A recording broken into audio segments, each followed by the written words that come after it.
কুকুর আর বানরের বন্ধুত্ব।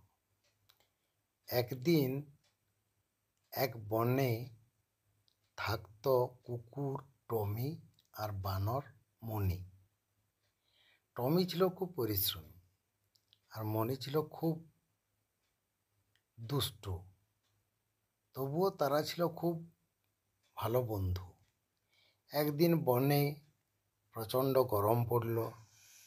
তারা ঠিক করল নদীর ধারে গিয়ে ঠান্ডা বাতাসে বসবে।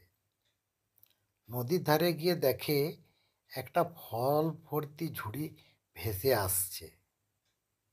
মনে খুশি হয়ে বলল, চল টুমি, সব ফল আমি খাবো।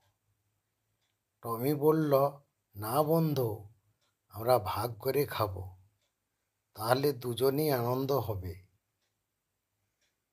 কিন্তু মণি লোভে পড়ে একাই সব ফল নিতে গেল।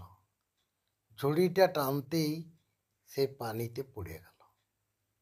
টমি তাড়াতাড়ি লাফ দিয়ে তাকে টেনে তুলল। মণি লজ্জায় বলল, আমি লোভী ছিলাম, ক্ষমা করো টমি। আজ থেকে আমি সব কিছুই ভাগাভাগি করব।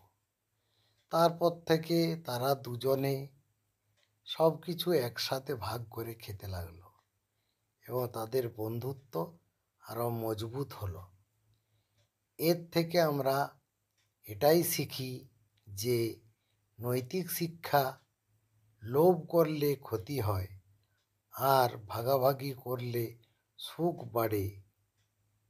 ভিডিওটি ভালো লাগলে লাইক, শেয়ার, কমেন্ট করবেন। ধন্যবাদ।